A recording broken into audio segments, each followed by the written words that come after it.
আসসালামু আলাইকুম রহমতুল্লাহি ওয়া বারাকাতুহু। ইতিমধ্যে অনেকজনই আমাকে চিনেন, জানেন। আমি ছোটোখাটো ভিডিও বানাই। তো আশা করি এই ভিডিওটা আজকে অনেক দিন পরে নিয়ে আসলাম। আশা করি সবার ভালো লাগবে। আসলে ভিডিওটা বেশি লম্বা হয়ে যাচ্ছে। আসলে এই জায়গাটা অনেক সুন্দর, কিছু দেখা যায় না। তো আমি একটু গেট আপ নেওয়ার চেষ্টা করতেছি। কি যে বলবো আর এ দূরত্বটার দেখিনি রে কোনো শেষ। তবু দেখ না তুই বসে পাশটাতেই গেলি আলোক বর। আমি বলতেছি যে ওরে, আমি তোমার ক্যামেরা এত সুন্দর করে ধরতে পারি, তুমি আমার ক্যামেরা কেটে ধরতে পারো না। আসলে কি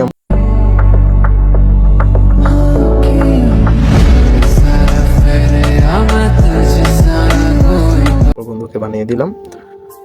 আসলে সৌন্দর্য অনেক জায়গার মধ্যে তুলে ধরছি, তো দেখলে আপনারা বুঝতে পারবেন। তো এখান থেকে আমি ছোট ছোট এই যে ছোট ছোট কাটা গাছ, এগুলা হলো উটের খাবার।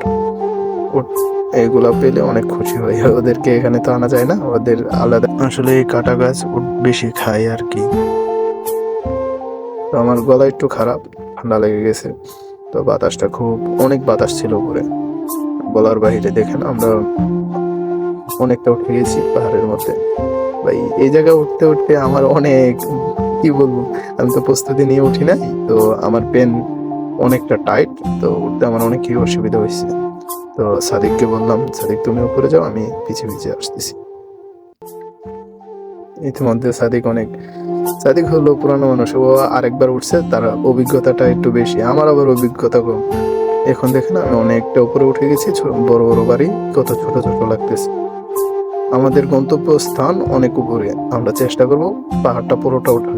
আসলে এই জায়গাটা অনেক ঝুঁকিপূর্ণ, কারণ কি ছোট ছোট পাথরগুলা এটির মধ্যে আগে উপর থেকে হয়তো পিছলে পড়ে গেছে। তো এই জায়গার মধ্যে পাড়া দিলে সমস্যা আছে।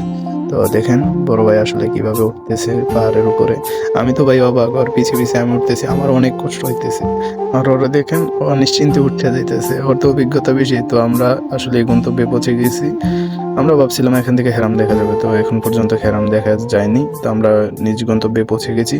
আসলে নিচের দৃশ্যটা আপনারা দেখেন। আমরা আসলে যে জায়গার মধ্যে ওঠার চিন্তা ভাবনা ছিল, এই জায়গার মধ্যে এসে গেছি।